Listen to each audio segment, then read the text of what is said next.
La foule est-elle un obstacle à notre bénédiction? Bien-aimés dans le Seigneur Jésus-Christ, partout où vous trouvez dans le monde, je vous salue, dans le nom précieux de notre Seigneur Jésus-Christ. Je suis votre humble servante, Oldia Chikayat, chante de l'Éternel. Dieu a mille moyens pour nous délivrer. Dieu a mille moyens pour nous faire du bien. Dieu a mille moyens pour nous guérir. Nous dit le psaume 130, le verset 7. Dans 1 Jean 4, verset 17, il est écrit tel, il est tel, nous sommes aussi. Et si tel, il est tel, nous sommes aussi, c'est que nous aussi, nous avons mille moyens pour toucher le cœur de Dieu, pour surmonter les problèmes, pour vaincre les Goliaths et les montagnes qui peuvent se dresser devant nous. Cependant, la foule est parfois un obstacle à notre bénédiction. Oui, bien-aimés, la foule nous fait parfois peur. La foule nous empêche parfois de prier, de pleurer. La foule peut être un obstacle dans l'avancement sur le chemin de notre salut, bien-aimé.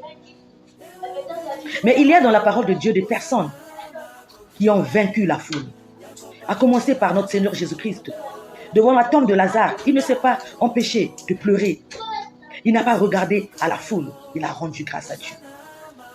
Devant la mort humiliante de la croix, Jésus-Christ n'a pas regardé à la foule. Il a vaincu la foule. Devant les prophètes de Baal, Élie le Tishbite n'a pas regardé à la foule. Il a vaincu la foule. Devant Goliath qui a insulté l'Éternel et le peuple de l'Éternel, David a vaincu Goliath. Les amis de Daniel, Meshach, Shadrach et Abednego n'ont pas regardé à la foule qui s'est prosternée devant la statue de Nebuchadnezzar pour l'adorer. Ils ont refusé. Ils n'ont pas regardé à la foule, ils ont vaincu la foule. Bien aimés, aujourd'hui, nous allons nous focaliser sur une dame. Nous rapporte Marc 5, 24 à 29. Vous connaissez tous et toutes cette histoire de la femme qui a souffert de la perte de sang pendant 12 ans. Cette femme est allée voir des médecins, certainement des charlatans. Elle a vendu ses biens et la Bible nous rapporte que sa situation ne changeait pas. Elle allait plutôt de mal en pire. Quand elle a entendu que Jésus-Christ qui guérissait passait par là, elle ne s'est pas seulement contentée de décider ou de penser, mais elle est passée à l'action. Elle a touché le bord du vêtement de Jésus. Elle a bravé la foule bien-aimée. Cette femme avait devant elle 3 obstacles. Le premier obstacle, c'est le Talmud, qui ne lui donne pas de la valeur. Parce que dans les coutumes hébraïques, ou dans le Talmud, dans la loi du Talmud, la femme n'a pas de valeur. La position de la femme, pour exagérer, je peux dire même, après l'animal, la femme ne pouvait même pas être mélangée avec les hommes pour prier. Elle était mise à l'écart. Parce qu'elle pouvait suer. Le deuxième obstacle,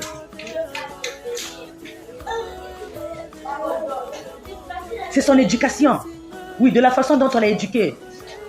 On lui a dit qu'une femme qui avait les menstruations ne pouvait pas s'approcher des hommes, au risque de se faire lapider. Troisième obstacle, la foule bien-aimée. Mais elle n'a pas regardé à la foule. Elle est partie en action.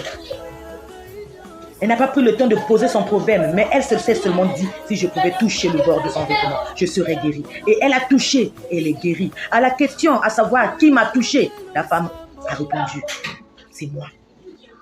Et Jésus-Christ lui a dit, ta foi t'a sauvé. Va et sois guéri de ton mal. Aujourd'hui, soit cette personne malade qui touche le Seigneur, soit ce chômeur qui touche le Seigneur, soit ce pécheur qui touche le Seigneur, parce qu'il y a touché et touché. Ne regarde pas à la foule bien-aimée, ne regarde pas au camp dira-t-on. Touche l'Éternel et assurément, il te dira, sois guéri de ton mal. Que Dieu vous bénisse.